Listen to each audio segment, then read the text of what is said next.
tienen que ser el rol más importante de todos los que hemos visto que tiene el endotelio. A ver, que la mano mía, no, una sola función, que creen que era más importante. ¿Nadie? O sea, no sirve para nada el endotelio. O nadie entendió lo que dije la clase pasada. Ya, regula la fluidez de la sangre, perfecto. El tono muscular del bíceps. El tono del músculo de los vasos sanguíneos. Perfecto. ¿Tiene alguna otra función? Ya, contribuye a los mecanismos de defensa. ¿Alguna otra?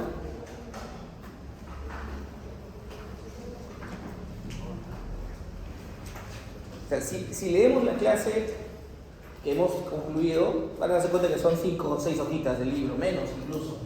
Pero si lo dejamos para el examen parcial, van a ser como 50, 100 hojitas, y ahí va a ser un poco más complejo. Yo creo que vayan revisando los contenidos conforme vamos avanzando en la clase, porque si no vamos a tener problemas.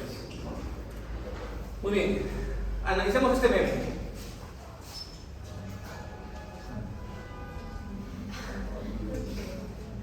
No entregues tu miocardio, que hay una imagen de un tejido, a quien solo quiere tu epitelio plano certificado queratinizado. ¿Se entiende la idea? Es un meme cochino, ¿no es cierto? O debería ser un meme cochino. Cuando hablamos de miocardio, es un tejido cardíaco, muscular cardíaco, ¿no?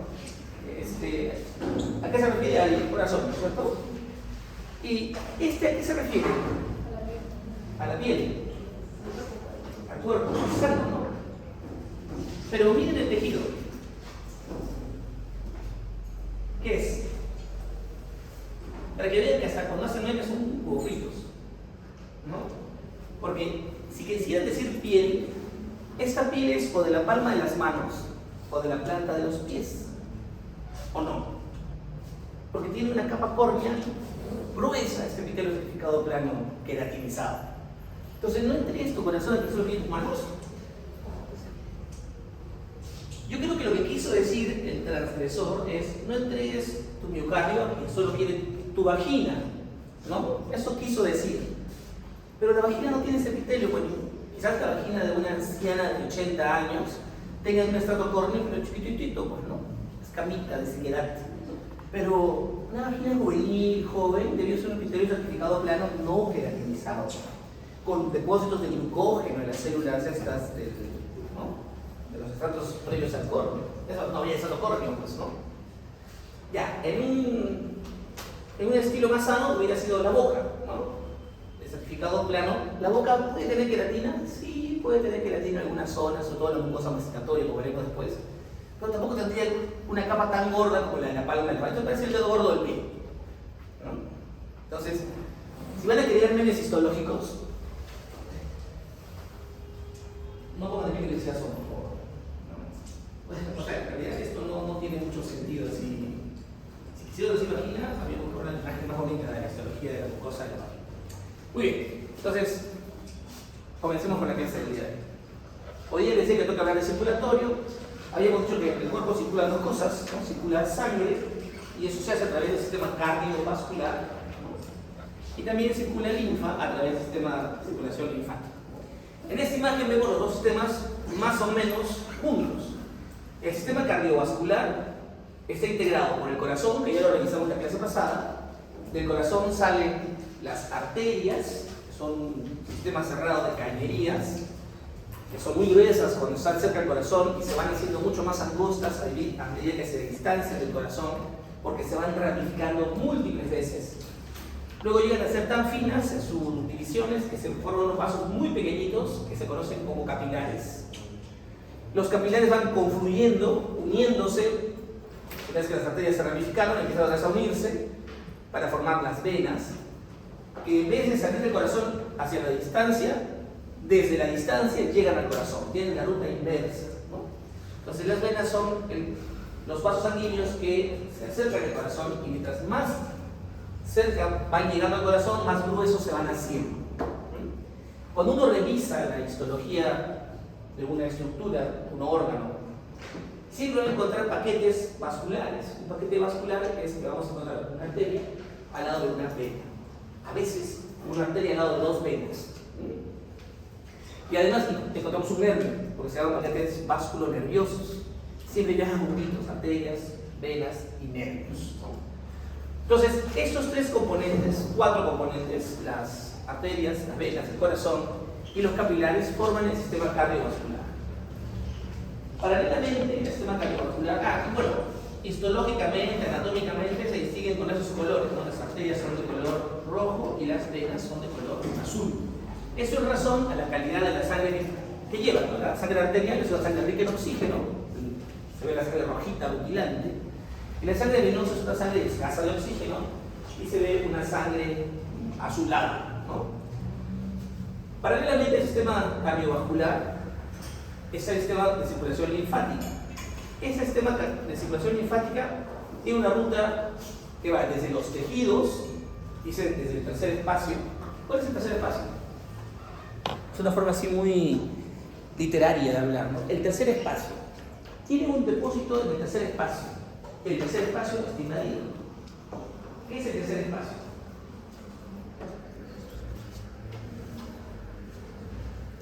Debemos entender que el primer espacio es el intracelular, ¿no? El espacio intracelular.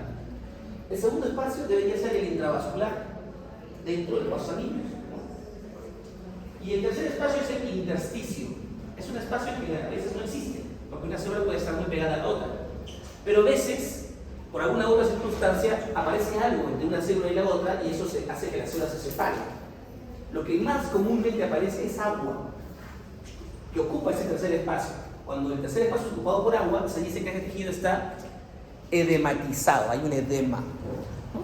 Eso les pasa mucho a nuestras mamás que se quejan, ay, estoy con los pies hinchados, todo el día estoy parada, ¿no? Claro, todo el día estás parado, el líquido se escapa del primer, del segundo espacio, ocupa el tercer espacio y tú le ves los pies hinchados como un elefante. Uno mete el dedo y queda como una, ¿no? Fobera se llama eso, queda como una muesca ahí, ¿no? Pero una vez que tú levantas los pies durante la noche, todo desaparece porque todo vuelve al primer y al segundo espacio, ¿no? Se reacomoda. Ese tercer espacio está custodiado por los capilares linfáticos. Los capilares linfáticos se quedan en ese tercer espacio. Cuando hay líquido en ese tercer espacio, los capilares suelen captarlo. Lo llevan a los vasos linfáticos, que son igualitos que las venas, como veremos más adelante, y luego, a través de los troncos linfáticos, si se dan cuenta en la imagen acá, este es un tronco linfático, lo vierten a la vena. O sea, regresan el líquido al sistema vascular o cardiovascular, para que no esté ese líquido en el tercer espacio, porque no es adecuado que esté en el tercer espacio, ¿no? Entonces ya sabemos cuáles son los vasos que constituyen anatómicamente el sistema cardiovascular y el sistema vascular linfático. Muy bien. Habíamos hablado en la clase pasada de que tanto el corazón como los vasos son órganos que se califican desde el punto de vista de órganos tubulares, ¿no es cierto? Todos dijimos que tenían tres capas de estudio. Una capa interna, que en el caso de los vasos sanguíneos se conoce con el nombre de capa íntima, la íntima, ¿no? Y la íntima tiene un epitelio, que ya lo conocemos, es el epitelio simple plano, ¿no? Células endoteliales unidas unas a otras a través de uniones, son unas crudes, son unas adheres, somas, ¿no? Por debajo de esa íntima, perdón, de ese epitelio vamos a encontrar la lámina basal, ¿no? Que conocen ustedes lo que es la lámina basal, prácticamente laminina con estructuras de colágeno 4, también hay fibras reticulares, colágeno 3, y algo de tejido conectivo laxo por debajo. Tejido conectivo laxo por debajo. Luego la capa media es un poco variada en el caso de los vasos sanguíneos, pero lo que siempre vamos a encontrar en la capa media es músculo liso, ya sea en mayor o menor cantidad, lo iremos viendo durante la descripción de cada uno de los vasos, músculo liso, y tejido conjuntivo, ¿no? O conectivo, en la capa media. Finalmente, encontramos la tercera capa que se llama capa adventicia. ¿Qué diferencia una adventicia de una serosa? ¿Quién? La serosa es un órgano individualizado. ¿Por qué? ¿Para tú lo estás llamando? ¿Qué vas a hacer?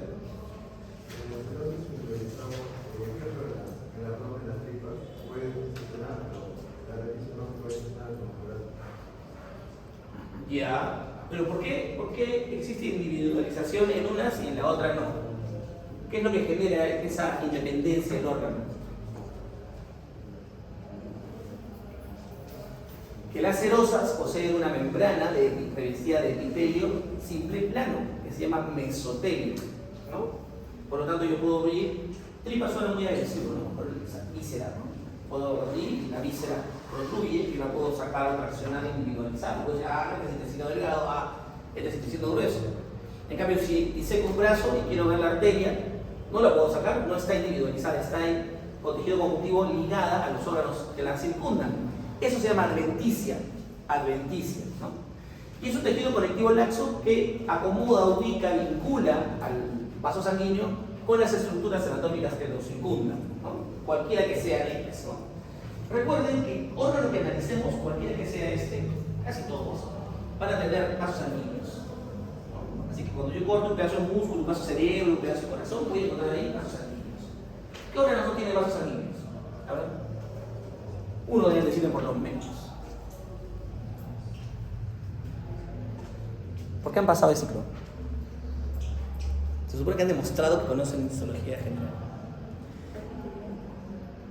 Ya, bueno, los epitelios no tienen vasos sanguíneos porque los epitelios se nutren directamente desde la vía basal y el conjuntivo que lo sostiene.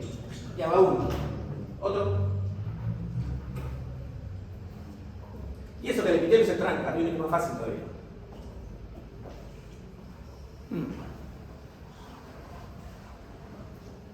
¿En serio? Cuando hablamos de cartílago, es decir, el cartílago se puede trasplantar fácilmente, que no había rechazo porque no tiene vasos sanguíneos. Cuando se hace acá un hueco, duele la piel, pero cuando atraviesa el cartílago, eso no duele. No hay ni nervios ahí. Bueno, muy bien. Entonces ya saben cómo es la estructura general de los vasos sanguíneos. Hablemos en primera instancia de las arterias. ¿Qué podemos decir de las arterias?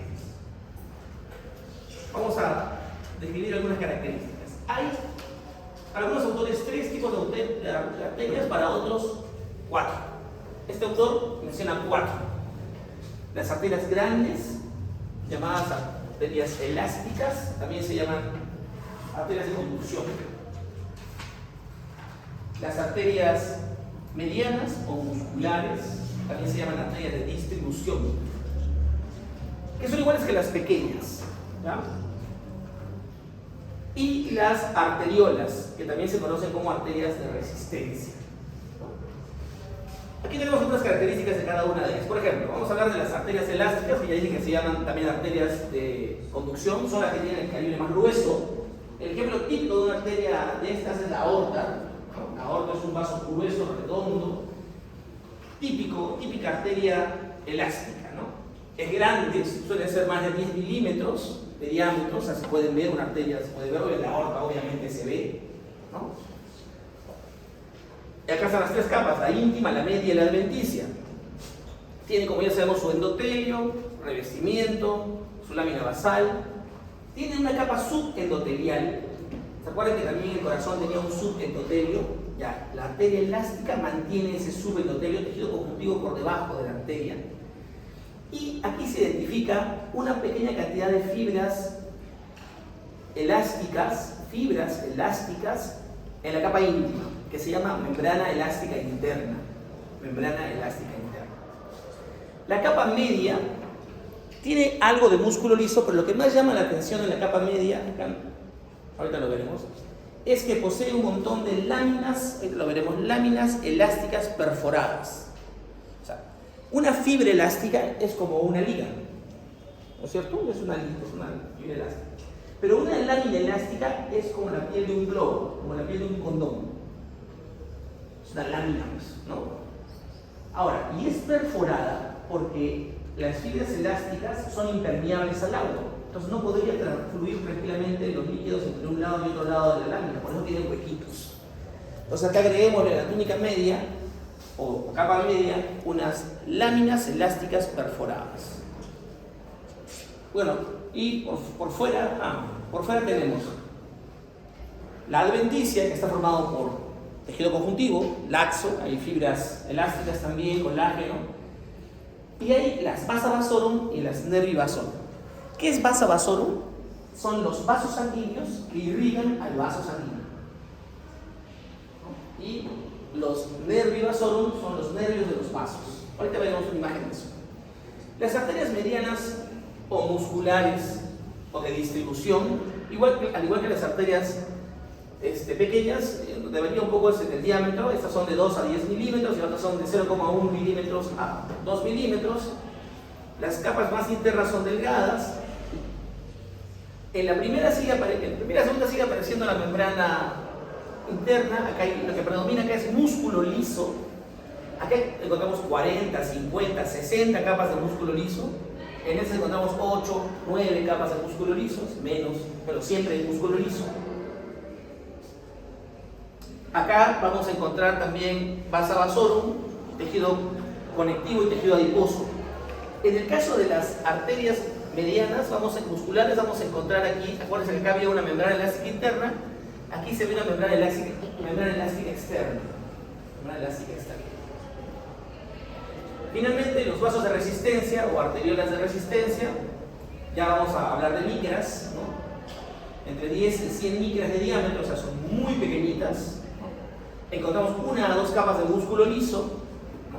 Y algo de tejido conjuntivo que las redistribuye. Acuérdense que no se deben olvidar aquí láminas elásticas perforadas, y recordemos que la vasa vasorum que encontramos aquí, son vasos y nervios que irrigan al vaso sanguíneo. En el caso de las arterias, la vasa vasorum llega hasta la capa media, es decir, la arteria viene por la adventicia, se mete a la capa media y ahí se queda.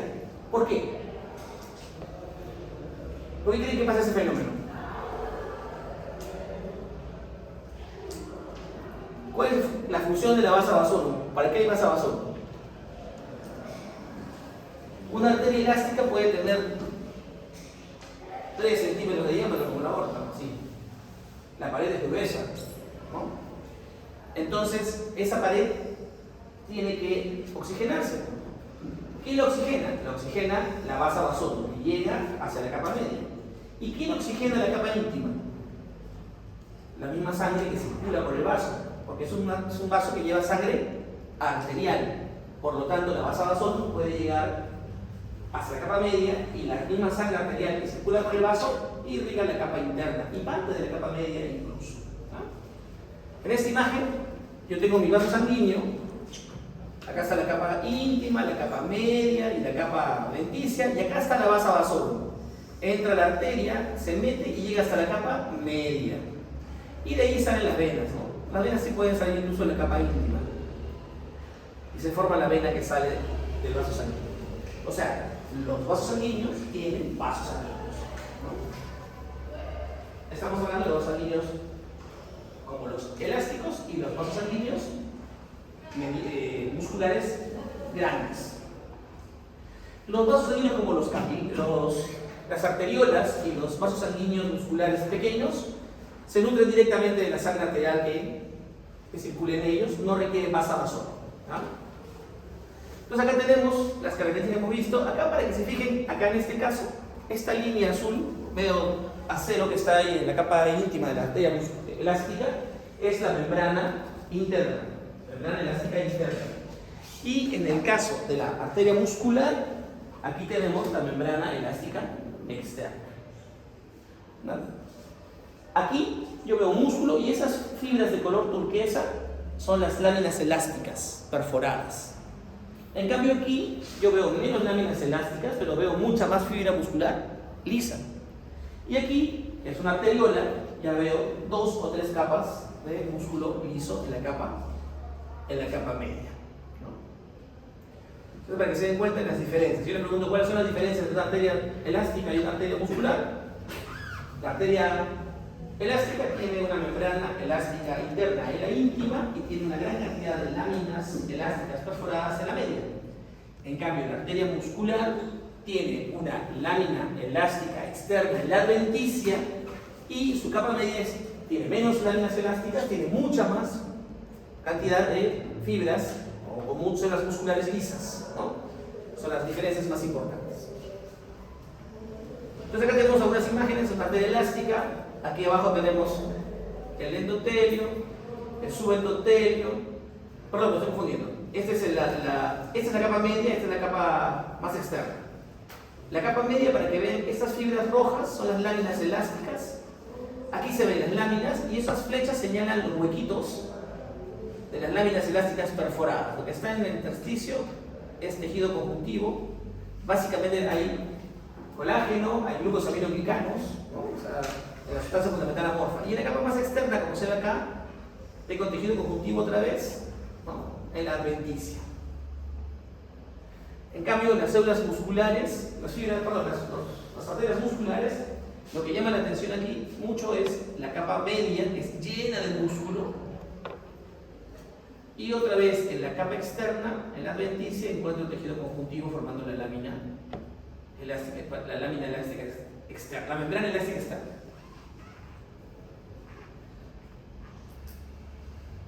Acá hay que poner un ejemplo funcional de las arterias. Todos cuando vamos a la playa a pasar el día, llega un momento que nos da hambre, ¿no es cierto? Entonces sacamos nuestro picnic, ¿no? Nuestros chiqueos playeros. ¿Ustedes llevan así la comida de la playa? No, mentira, ustedes llevan la comida así, ¿no? Entonces sacamos nuestra comida de la playa, estamos muertos de hambre, metemos un tallarín, sacamos la sandía enterrada en el agua y comemos. Nos metemos la chichamonada, lechera tibia, lo que quieran. Se llenaron el estómago. Y luego de eso, usted lo que quiere decir, otra vez, a no perder tiempo y meterse al agua y nadar, ¿no es cierto? Pero cuando terminas de comer, aparece alguien que le dice: ni se te ocurra ir al agua que te vas a ahogar. No te vayas a dar calambres, te dice, ¿no es cierto? ¿Será cierto eso? ¿O es una leyenda urbana? ¿Es cierto? ¿Estás ahogado? ¿Te ha dado calambres? No, sí, pero es por eso. Porque creo que cuando trabajas, los sistemas, por ejemplo, ya estás comiendo y todo eso, pues no es como que tienes que recuperar. Mientras que haces otra actividad, algo así, creo que como que tu sistema no trabaja tan bien y perjudica la Esto es lo que pasa. Así es el flujo sanguíneo durante el reposo, el flujo sanguíneo durante el ejercicio. Cuando uno está haciendo ejercicio, el flujo sanguíneo está distribuido en las zonas que están trabajando. Miren, el 85% de la sangre está ¿dónde? En el músculo. Y ahí tenemos en el cerebro, cuando hacen ejercicio somos animales, solo pensamos en 3% de sangre, ¿no es cierto? El corazón, en fin. Pero todo es acá, en el músculo, cuando hacemos ejercicio. Nadar es hacer ejercicio. En cambio, cuando estamos en reposo, como por ejemplo cuando terminamos de comer, la sangre está distribuida en otros sitios. Un cuarto de la sangre está en el intestino. Aumenta la sangre que tenemos, por ejemplo, en el sistema renal y en los huesos. Pero en el músculo solo tendremos el 15 al 20%, un quinto de la sangre. Una cuarta parte de lo que tenemos cuando hacemos ejercicio. Cuando ustedes comen, la sangre se concentra aquí para poder hacer digestión, absorber los nutrientes que han comido. ¿Y qué se sacrifica? Se sacrifica esto. Por lo tanto, si ustedes tienen el intestino lleno de cosas, la sandía, los tallarines y todo eso, cuando se metan al agua, esto no va a aumentar. Porque la sangre está priorizada aquí, en la digestión. Van a tener 20% para hacer lo que requiere el 85%. Ese músculo se va a quejar. Y si se queja va a doler, va a dar calambre, y ustedes no van a poder responder a ese braseado y se van a ir al fondo del mar y morirán, ¿no? Entonces, las mamás cuando te dicen que no comas, no te bañes después de comer, tienen razón. ¿Y por qué pasa esto? Por la culpa de las arterias de distribución. Esas arterias de capa media muscular que dicen: tú vas para el brazo derecho, tú vas para el brazo izquierdo, tú para el riñón, tú para el cerebro. ¿Por qué se llama de distribución? Porque distribuyen la sangre a los órganos. Porque la capa media del músculo se cierra o se abre según se requiera mandar o al cerebro o al intestino. Yo imagino que ahorita sus canales del cerebro están funcionando y han cerrado los del intestino. Es algo que uno esté comiendo, ¿no? Para darle prioridad a lo que están haciendo en este momento. La sangre se distribuye de esa forma por la culpa de esas arterias, ¿no? Miren, ese es el flujo sanguíneo de un astronauta, o sea, mejor dicho, acá en la Tierra estamos así, y en el espacio estamos así. ¿Por qué voy a ponerle sangre al músculo si en la no gravedad no hay resistencia?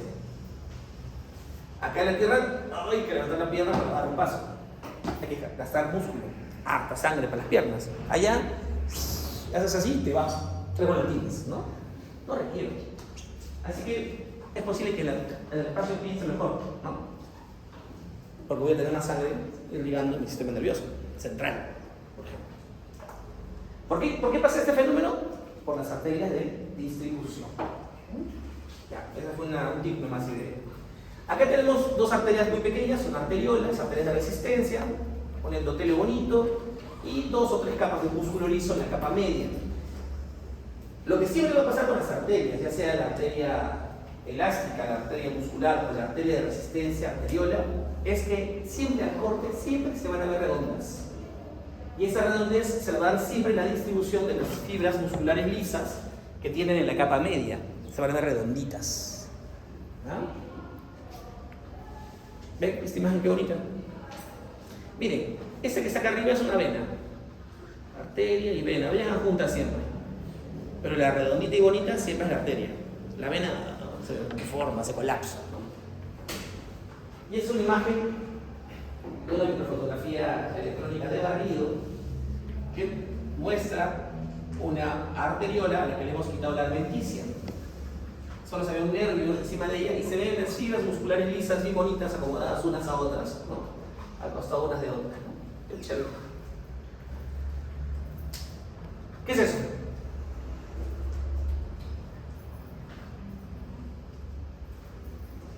¿Qué pasa si se debilita un pedacito de la pared muscular o de la capa media de una arteria? Si se debilita un pedacito de la pared de la capa media de una arteria, sucede lo que pasa con las pelotas de básquet viejas. No sé si han visto una pelota de básquet vieja, cuando se pierde el mallado, el entramado metálico que tiene la capa media, lo que sucede es que el bladder, la bolsa de aire, ¡pluc!, protruye, ¿no? Y le salen chichones, le decimos en básquet esas, ¿no? Esas pelotas. Tiene chichones, esa pelota vieja, no puedes usarla porque cuando rebotas con ella, el bote se va para los costados porque el chichón no te permite un bote parejo. Cuando pasa eso en una arteria, aparecen chichones. ¿Qué pasa si en ese chichón de la pelota de básquet aparece una piedrita? Es probable que si el golpe es fuerte, el chichón la reviente la pelota, ¿no? Porque esa parte está débil, ¿no? Está desprotegida. ¿Ya? Lo mismo pasa acá, la capa íntima se protruye por ese hueco y es una capa delgadita, eso se puede romper en cualquier momento. Puede que ese chichón sea a lo largo de todo el ancho, como se ve acá, y se dilate toda la arteria en ese momento, y se haga débil. ¿Cómo se llama eso? ¿Cómo? Aneurisma. Esa dilatación anormal de la pared de la arteria se llama aneurisma. Enfermedad de las arterias. Hay muchas enfermedades de las arterias, la hipertensión arterial, la dermatosis, pero histológicamente, anatómicamente, es el que llama la atención, el aneurisma. Hay aneurismas con los que no nacen, se llaman congénitos, ¿no? Y nos condenan a morir sin saber.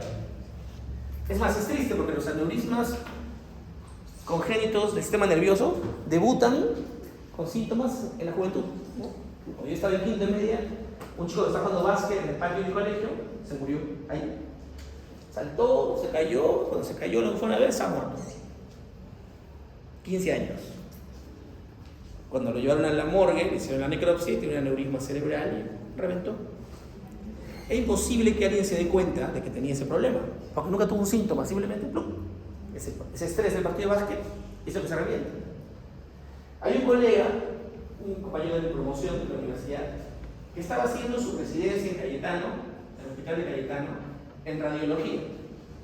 Y él tenía un roomie con el que vivía, un departamento, y su roomie era neurólogo, era R3 de neurología. Mi amigo era R1 de radios. Y un día mi amigo llega con dolor de cabeza, siempre tenía dolor de cabeza, ¿no? Y dice, ay, no puedo ir, no me hace nada el Panadol, no me hace nada el ketorolaco. Su amigo le dijo, entonces tómate esto, le dio un tramadol. No, tramal, fuerte.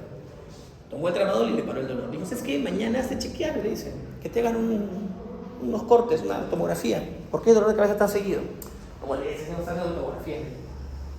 Mira, le dice, si tú no te haces la tomografía mañana, yo voy a llamar al hospital y voy a hacer una cena que... Ya, o sea, el día el mediodía, el pata lo llama y dice, oye, ¿hiciste la tomografía? Sí, era el presidente de radio, tenía la tomógrafo y iba a jugar con él todo el día. Le dice, ¿hiciste la tomografía? Y el otro le responde y le dice, no me la he hecho ya, estoy yendo al hospital. No, me la voy a hacer ahorita. se hace la tomografía y tenía un aneurisma temporal enorme. Al día siguiente, a los 2 días lo operaron. O sea, lo operaron. Y lo operaron chévere porque no estaba complicado. Se dice complicado cuando se rompe. Y cuando se rompe o te mueres o te operan y también te mueres, ¿no? O sea, pero cuando no está complicado, lo que hacen es entran a las operaciones, lo clapan acá, lo sacan y cosen. Y listo, no pasó nada. Eso le pasó a mi amigo. Y ahora va a ser su profe de quinto ciclo. El tema es que eso sí, eso no da síntomas hasta que estás complicado. Ese dolorcito de cabeza le salvó la vida a mi amigo. Mi amigo volvió a nacer cuando operaron. Porque probablemente en 1 año más, 2 años más, esto se iba a romper y se iba a morir, ¿no? Vamos con las venas. Las venas son las que acompañan siempre a las arterias, ¿no? Ya dijimos que iban en una ruta contraria. Ellas sigan de la periferia al corazón. Aquí vamos a encontrar, bueno, 3 tamaños de venas. Las venas grandes, las medianas, las pequeñas. Y así como vienen de resistencia las arteriolas, notamos las vénulas, ¿no? Las venas grandes, al igual que las arterias elásticas, tienen más de 10 milímetros, ¿no? Las medianas y las pequeñas están ahí, entre 1 y 10, y entre 0,1 y 1 milímetros. Las vénulas, al igual que las arteriolas, son micras, ¿no? De 10 a 100 micras. Ahí hay un error, dice nanómetros. Micras. Aquí encontramos algunas figuras especiales. Acá, bueno, ya sabemos, en las grandes y en las medianas y en algunas en las pequeñas vamos a encontrar la capa íntima con una peculiaridad interesante. Encontramos el epitelio simple plano, el endotelio, y encontramos repliegues de la mucosa hacia el interior de la luz del vaso sanguíneo formando válvulas. Las venas tienen válvulas. Cada cierto tramo entra y son válvulas.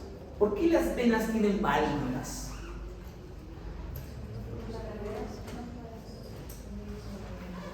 Claro, el trabajo de las venas es llevar la sangre desde la periferia al corazón y muchas veces lo hacen contra la gravedad, ¿no? ¿Por qué fenómeno sube la sangre? A ver, vamos a pensar, ¿por qué fenómeno la sangre va desde el dedo gordo del pie hacia el corazón? Parece ilógico. La arteria se entiende, ¿no? Por gravedad y por la fuerza del corazón. Pero la vena, ¿cómo sube la sangre?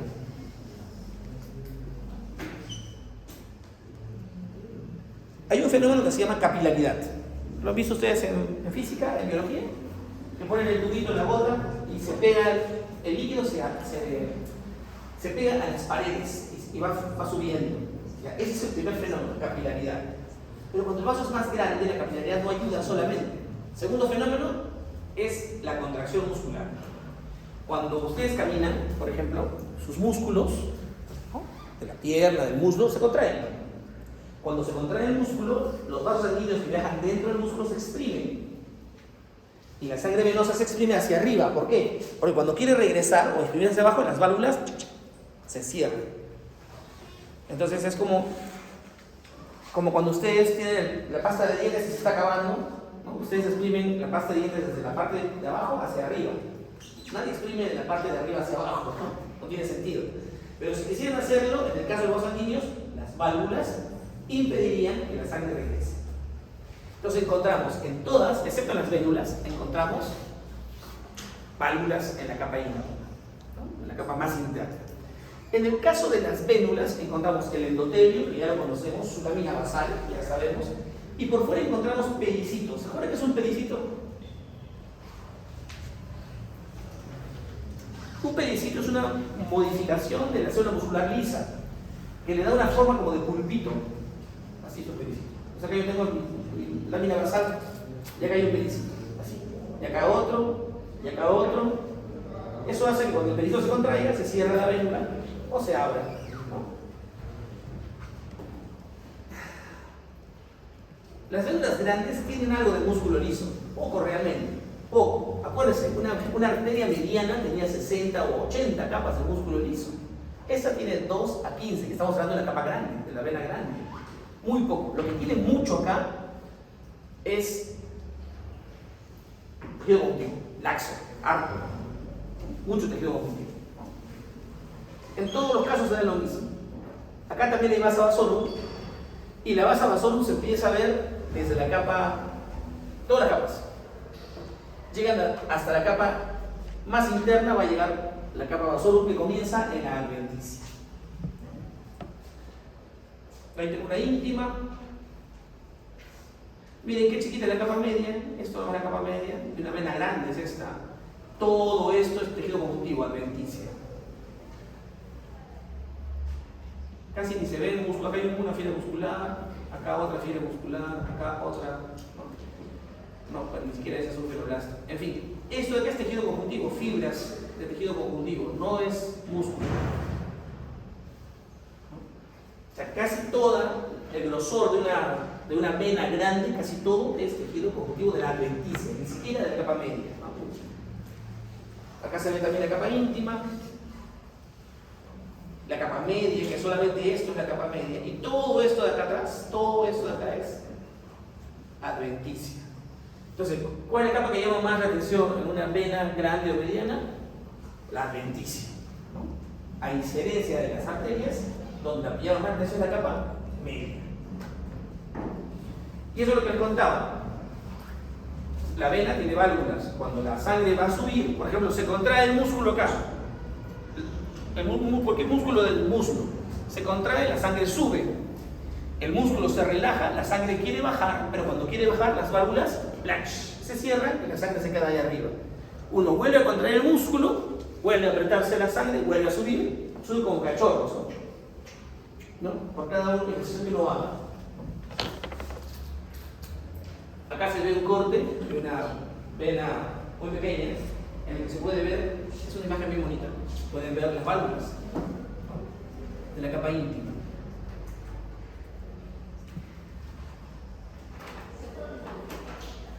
Es una vena muy pequeña, presenta micras. Miren, ni siquiera se ve una capa de músculo llamativa.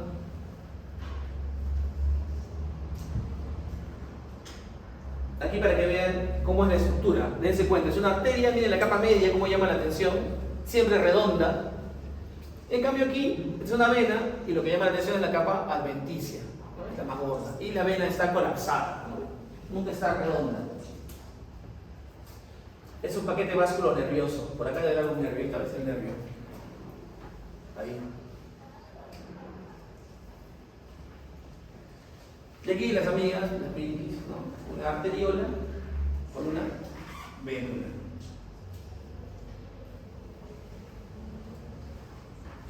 Y aquí para que vean las adventicias, yo digo, no son órganos aislados.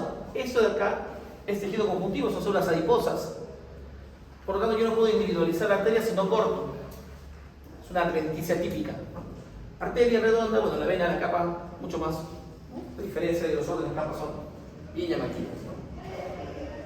Es para que vean la vasa vasorum. En la arteria la vasa vasorum llega hasta aquí. Y eso, capa, esta es adventicia y algo de la media.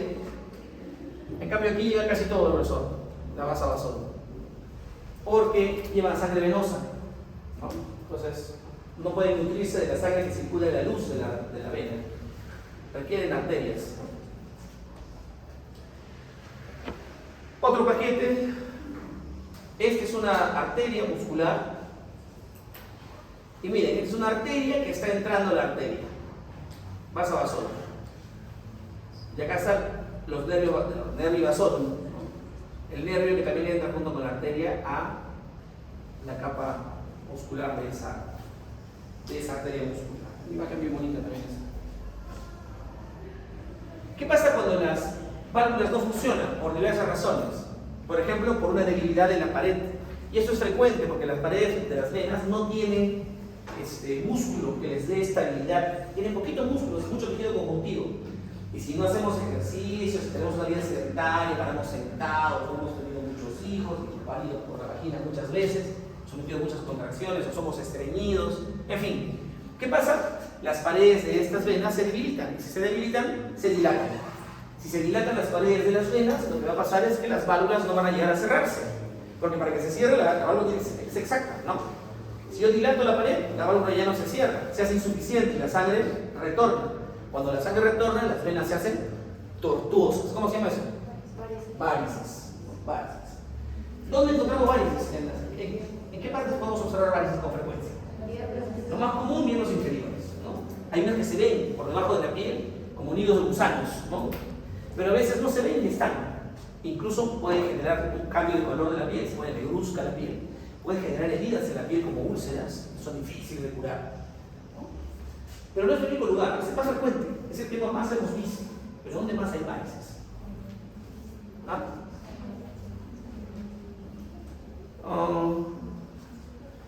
Puede haber varices en los testículos, se llaman varicocele, ¿no? Hay dilatación de las venas que rodean un testículo, que suele ser congénito normalmente.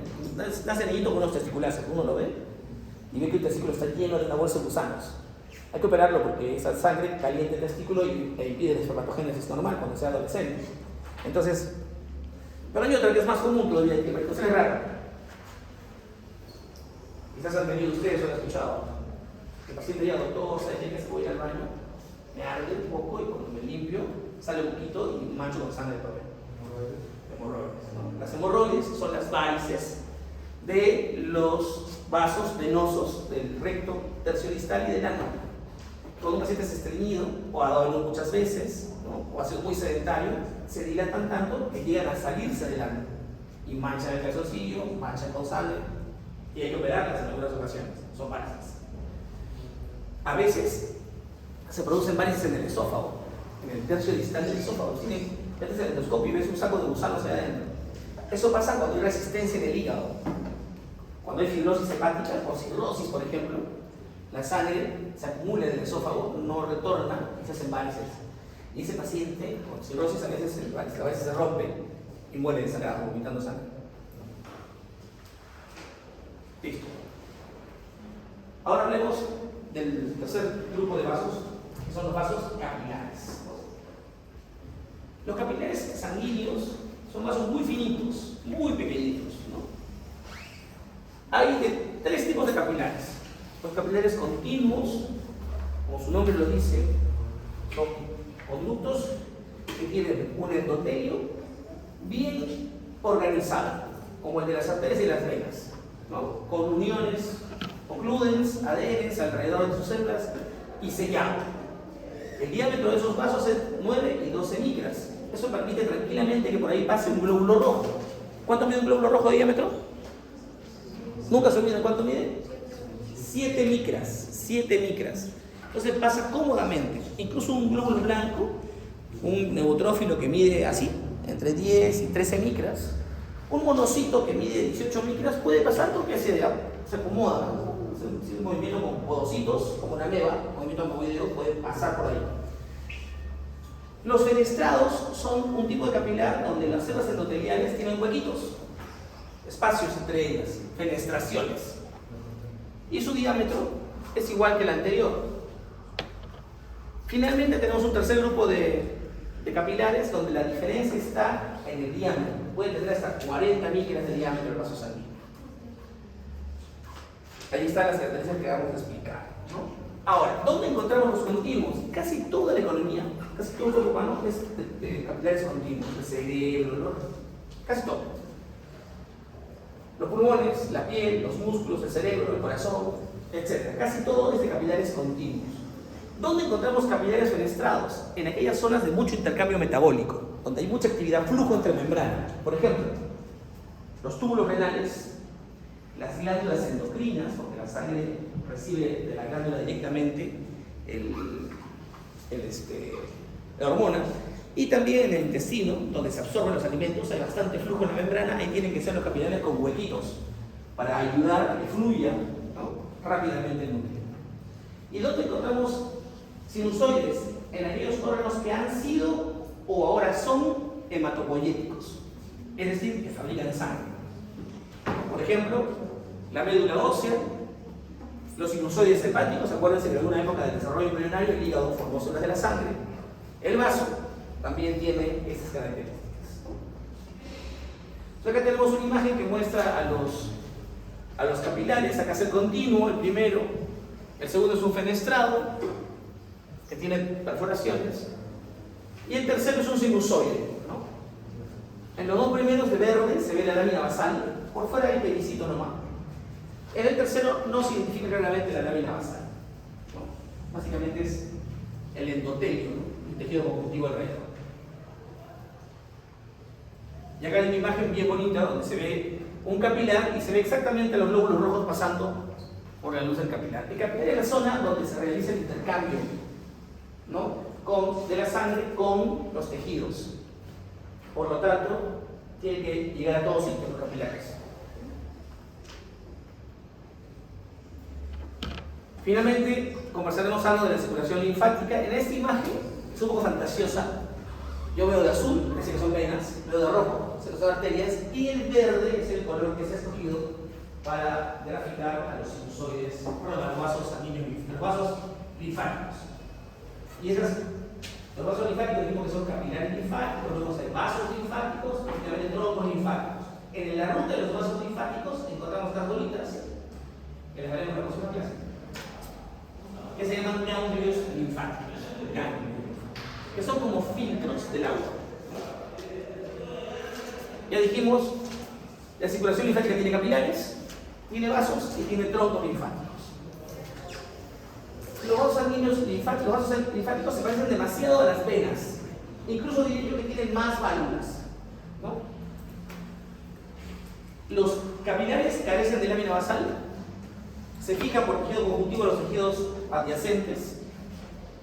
Los vasos linfáticos son las venas de pared más delgada con más válvulas, y los troncos linfáticos sí son tal cual una vena. Incluso cuando uno corta y seca, no se da cuenta si es cortado una vena o se ha cortado un tronco linfático. ¿Cómo te darías cuenta? En cirugía, cortas. ¿Qué es esto? Por el contenido, ¿no? Si corto una vena sale sangre, pues. Si corto un vaso tronco linfático sale un líquido lechoso, ¿no? Transparentoso, un poco opaco, ¿no? Pero por lo demás tiene lo mismo, válvulas, etc. ¿Para qué sirve el sistema vascular linfático? Es bien simple, ya les expliqué la primera función, evitar que el agua se acumule en el tercer espacio, es decir, reabsorbe el exceso de líquido tisular del intersticio, ¿no? Lo reabsorbe, evita que se acumule, que se junte ahí. Recoge los lípidos en el sistema de absorción digestiva, en las vellosidades intestinales, en el vaso sanguíneo, en las vellosidades del centro, hay un vaso linfático que se llama vaso pilífero. El vaso pilífero es un vaso linfático que solo absorbe grasa, ¿no? Acuérdense, la glucosa, los carbohidratos, todo eso va probablemente a la sangre directamente, ¿no? Los aminoácidos, pero la grasa entra a través de esos vasos pilíferos. Los vasos linfáticos son muy permeables a las proteínas, pueden conducir antígenos a los ganglios linfáticos, eso lo vamos a ver en la próxima clase, cómo es que un antígeno llega a un ganglio a través de un vaso linfático. Los linfocitos viajan por ahí, lo usan como rutas alternas de paseo, ¿no? Los glóbulos blancos, neutrófilos, etc., viajan por el tejido conjuntivo como por pseudópodos, no es ese problema. Los linfocitos no, a ellos les gusta meterse a un tren, el tren que usan son los vasos linfáticos. Y finalmente, lo otro es que permiten la circulación de células metastásicas, ¿no? A veces un tumor libera células enfermas, esas células son captadas por un vaso linfático y viajan por la linfa y se siembran en otro sitio. El primer lugar donde se siembran es en ganglios linfáticos, ¿no? La casa es linfática. Por eso encontramos un tumor, mama, con ganglios comprometidos, dicen, ¿no? Las venas también sirven como zona de movilización de tumores, ¿no? Entonces un tumor del ovario viaja al cerebro o al pulmón, ¿no? En fin. Muy bien. Ese era el último slide, así que creo que no nos hemos frenado mucho. ¿Alguna pregunta?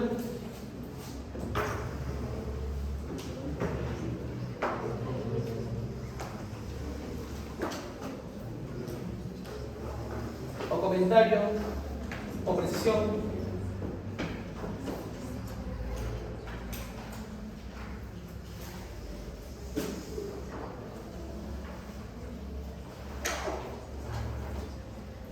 ¿Hay cirugía vascular? Hay cirugía vascular, es una especialidad que permite que podamos nosotros cortar, coser, unir dos órganos tubulares se llama anastomosar. Es el término médico, anastomosis. He unido dos órganos tubulares. Yo puedo hacer anastomosis de intestino, puedo hacer anastomosis de arterias. Cuando comunico dos cavidades que son anormales, dos huecos anormales, se llama fístula. Fístula. Por ejemplo, en el caso de los pacientes renales, el cirujano vascular hace fístulas arteriovenosas para que la sangre arterial y venosa se junten y cuando vayan al riñón artificial pueda filtrarse esa sangre de manera regular. ¿No? Es una cirugía vascular simple, pero bueno, no es tan simple, es una fístula arteriovenosa, es compleja, pero es de lo más fácil que hace un cirujano vascular. Cuando hacemos trasplantes, por ejemplo, de riñón, de corazón, de pulmón, la chamba del cirujano vascular es bien compleja porque el cirujano saca el órgano, todo lo acomoda, pero el que cose las arterias y las venas para que vuelva a hacer todo como antes es el cirujano cardiovascular. Complejo.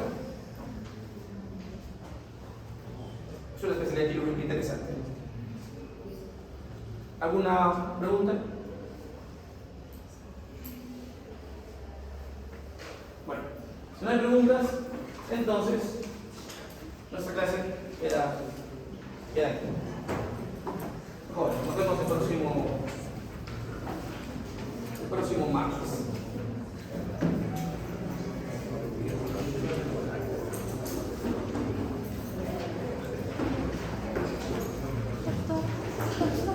Cuando mencionan los tres espacios, ¿cuál es el segundo espacio? Es el intracelular, el intravascular y el intersticial es el tercer espacio.